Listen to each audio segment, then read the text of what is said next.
Now, as we look at how the story started for you, can you tell me a little bit about where and how you were raised? Yeah, yep. So I was just turned 27 on Christmas. Born and raised in Flint, Michigan. Went to Flint schools my entire life. And grew up in a ethnically Polish, Eastern European household. So, raised Catholic. Went to Catholic school early on in my life. Went to Sunday school, did all that stuff. And I'm sharing this because the religious part played a big part in my upbringing. So my parents loved them to death. Mom and dad watched this. Mm-hmm. It was a strict Catholic household. It was very much about, achievement, accomplishment, pushing hard, like a type A personality. So they were very loving and supportive. They gave us everything we needed to succeed, which, we're very grateful and blessed for. And when I say we, I mean, my two siblings and I. But that also came with challenges, because that can be quite exhausting when you got parents that expect nothing less than A's in every class that you take. Expect nothing less than making, the all-region team on the baseball team, right? But nonetheless, it's their way of parenting paid off for me, and where I'm at today. But so, it was a modest household. My parents I would label them more as blue collar type folk. I come from an engineering family, so I think you'll be happy to hear that. My father is a mechanical engineer for Stellantis now, but it wasn't like that his entire career. My mother is a dental assistant in Metamora. And then my brother, software engineer, sister works in HR in Ann Arbor. But I want to talk a little bit about my dad, because, I'm very close with my father. Not that I'm not with my mother, but, the family dynamics. My father being an engineer, up until about 2010, 2011, he worked more on the factory side, the manufacturing side of the automotive space before becoming a professional engineer. And so we went through periods of time where, being the automotive space, like it's boom and bust, he was laid off for periods of time.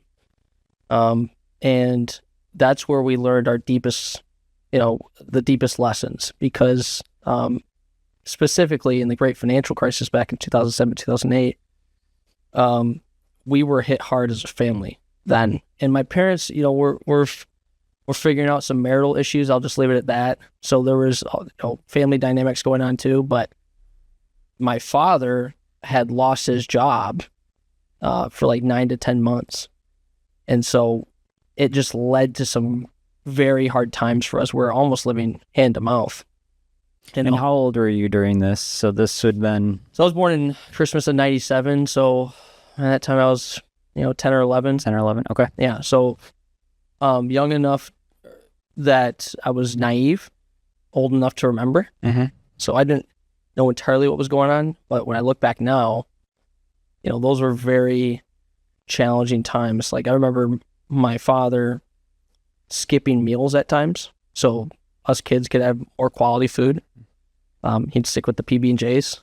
I remember one time I got so desperate, right, where we were really pinching pennies that, we had a large bed, or he had a large bed, and he had asked all the kids, because he wasn't turning the heat up. It was like 60 degrees in the household, and he wanted to save money, right? He asked us, we all slept together in the same bed. And I just don't forget this. It's just crazy. We were complaining because we were cold. We're just 3 young kids. We're all cold. Were you the youngest or the oldest? I was the middle child. Middle child, okay. So my brother's about 2 years older. My sister's about 2 years younger. And he's like, "Oh, just breathe under the covers. It'll help speed up, warm it up." And it's as crazy as that sounds, you just never forget that. And to this day, I'm just like, I never want to put my family in that situation. And I'm not indicting my father or anything, but I never want to get to that point. That was scar tissue immediately. So Those are the type of things that I grew up with, being in Flint, and with Flint being an automotive dominated, economic center. It had boom and bust cycles where sometimes it was very difficult, and you just don't forget those things. And everyone there was impacted. So it just sticks with you as you age. So you're young, you're 10 years old, you're, getting A's in school, because that's doing great. At least you're trying to get A's in school, right? You're getting pushed to get A's in school. You're working through some of those dynamics at home.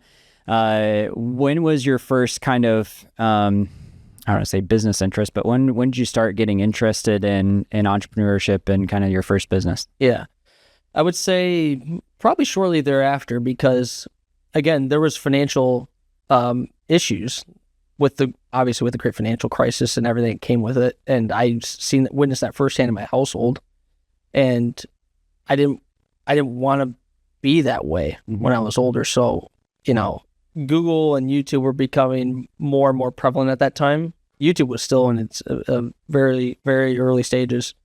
But, I would just randomly research videos about how to make money, as basic as how to make money, or how to start a business, how to invest, very high level basic things.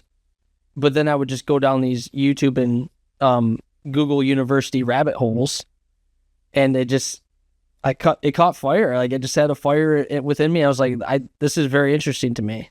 I didn't rely on traditional education to figure that stuff out. I think a lot of folks, I think it needs to be taught in public education, like in the public school setting. But I think a lot of people,